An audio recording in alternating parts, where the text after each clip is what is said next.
Hello students, আজকে তোমাদের জন্য ক্লাস 8-এর মেধা সমাধান বইটি থেকে টপ 30 কোশ্চেনের অ্যান্সার করে দেবো। এটা পার্ট 2 ভিডিও, চলো দেখে নিই। দেখো, পার্ট 1 ভিডিওতে তোমাদের 20 পর্যন্ত করিয়েছিলাম, আজকে 21 থেকে স্টার্ট করছি। দেখে নাও, এক প্রকার সংকর ধাতুতে তামা ও দস্তা ও নিকেলের অনুপাত 4:3:5 হলে ধাতুটির দস্তার শতকরা পরিমাণ কত? চলো দেখে নেব।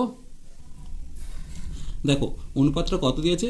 4:3:5। এদের মধ্যে দস্তার আনুপাতিক ভাগহার কত হবে? এখানের মধ্যে দস্তা হচ্ছে 3, তাহলে সেক্ষেত্রে দস্তার আনুপাতিক ভাগহার হবে 3/4 যুক্ত 3 যুক্ত 5, তার মানে 3/12 পেলাম।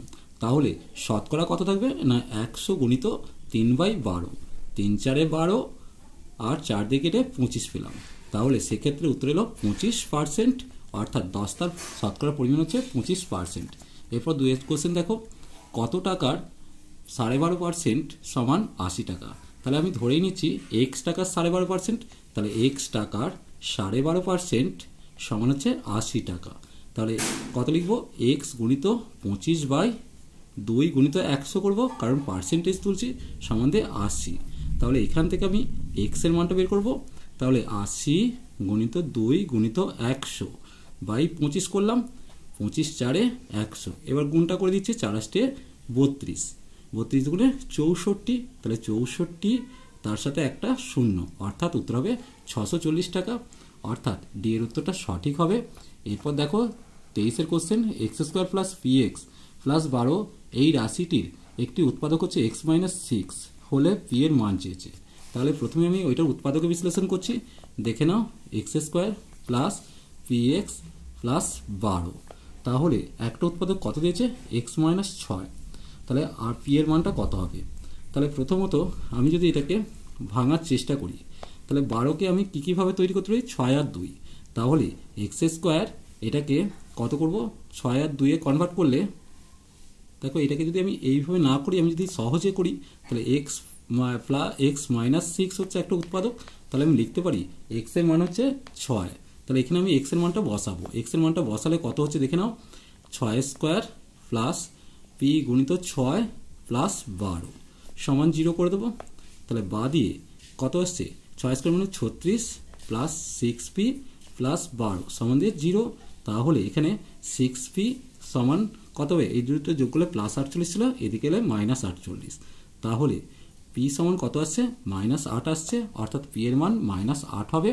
তাহলে এর উত্তরটা সঠিক হবে। এরপর দেখো 24-এর অঙ্কটা কি দিয়েছে? x প্লাস ওয়াই সমান 2 হলে আর এর মান দিয়ে আছে, তাহলে x³ প্লাস y³ এর মান চেয়েছে। তাহলে এটা খুবই সহজ হবে। দেখে নাও, প্রথমে আমি লিখছি কোনটা? 1/x প্লাস 1/y সমান হচ্ছে, আমি 2 লিখে দিচ্ছি। এখানে বা দিয়ে লসাগু xy করলাম, তাহলে y প্লাস x সমান 2 পেলাম। এরপর দেখো মানটা পুট করবো কত? x প্লাস y এর মানটা 2 দিয়ে আছে, তাহলে এখানে 2টা পুট করবো। তাহলে কত লিখবো? 2/xy সমান 2, 2 2 কেটে গেল। তাহলে xy এর মান পেয়ে গেলাম 1। এবার x³ প্লাস y³ এর মান বের করবো। তাহলে আমি প্রথমেই লিখছি, এখানটা লিখছি দেখো, x³ প্লাস y³ সমান সূত্র কি? x প্লাস y তার whole cube minus 3xy into x plus y, এটা সূত্র। এর মানটা 2 দিয়ে আছে, 2 তার কিউব করলাম, -3 গুণিত 1 গুণিত 2 করলাম, তাহলে এটা 8 হয়ে গেল, এটা 6 হলো। তাহলে এর মানটা 2 এসে গেল, অর্থাৎ এখানে কোন উত্তরটা আসছে? এখানে 2 উত্তর আসছে, সি এরটা। এরপর দেখো এর সমাধান চেয়েছে, চলো দেখে নেব। দেখো অঙ্কটা টুকে নিয়েছে, সমাধানটা করছি। তাহলে বা দিয়ে 2x - 5, তাহলে 7, এটা কত হবে? ব্র্যাকেট তুলে দিলে -x প্লাস 6 প্লাস 3x সমান দিয়ে 39 প্লাস 28 হবে। তাহলে বা দিয়ে 2x - 5, এটা কত হচ্ছে? 13 প্লাস 2x সমান দিয়ে এটা যোগ করলে 7 আসছে আর 6 আসছে। তাহলে বা দিয়ে 2x - 65 মাইনাস 10x সমান দিয়ে 67। তাহলে বা দিয়ে 2x, এটা বিয়োগ করলে -8x হবে, সমান 67 প্লাস 65। তাহলে এখানটা কত পেয়ে যাচ্ছি? তাহলে বা দিয়ে -8x সমান 3, আর এখানে 6 × 12 = 13। তাহলে বা দিয়ে x এর মান কত পাবো? মাইনাস 133/8 পেলাম। এবার পূর্ণটা ভেঙে দেবো, 133কে 8 দিয়ে ভাগ করছি, 8 একে 8, 5 দিয়ে 3, এটা রইল 27 56 হচ্ছে, তার মানে 6 48, 48 হলো, এটা কত 5 হবে, তাহলে উত্তর এলো মাইনাস 16 পূর্ণ 5-এর 8। সরি, এখানে আমাদের কী হয়েছিল, যোগটা ভুল হয়ে 133 হয়েছিল, এটা 132 হবে। তাহলে পূর্ণ ভাঙলে দেখো 16 পূর্ণ 4-এর 8 আসছে, 16 পূর্ণ 4-এর 8, মানে এটা কাটলে 2, তার মানে উত্তরে হয়েছে গেল মাইনাস 16 পূর্ণ 1-এর 2, অর্থাৎ সি এর উত্তরটা সঠিক হবে।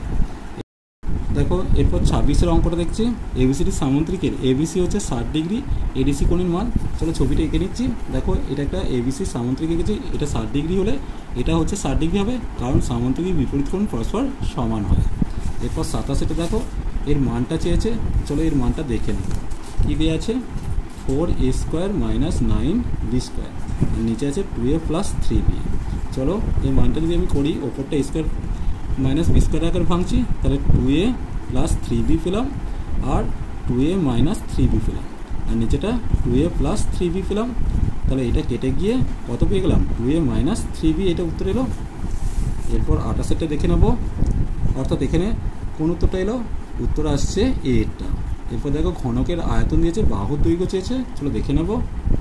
দেখো অঙ্কটা প্রথমে টুকে নিয়েছি, এবার এটাকে আমি কি করব, এটা হচ্ছে x² তার হোল কিউব করলাম, এটা -3x² তার হোল স্কোয়ার ইন্টু কত বসাবো, 5 বসাবো, প্লাস এটা 3 × x² × 5² -5-এর কিউব হলো, অর্থাৎ এর কিসের সূত্র, a³ - 3a² b + 3ab² - b³, অর্থাৎ পেয়ে গেলাম a - b তার হোল কিউব। তাহলে এটা হচ্ছে ঘনকের একটি বাহুর দৈর্ঘ্য। তাহলে এখান থেকে ঘনকের একটি বাহুর দৈর্ঘ্য কত হবে, x² - 5, এটা ঘনকের একটি বাহুর দৈর্ঘ্য। তাহলে এখানে এর উত্তরটা সঠিক হবে। আজ এই পর্যন্তই, নেক্সট ভিডিও নিয়ে খুব তাড়াতাড়ি হাজির হবো। ভিডিওটি ভালো লাগলে লাইক শেয়ার কমেন্ট করো, পারলে চ্যানেলটিকে সাবস্ক্রাইব করে নিও। চলো টাটা, বাই বাই।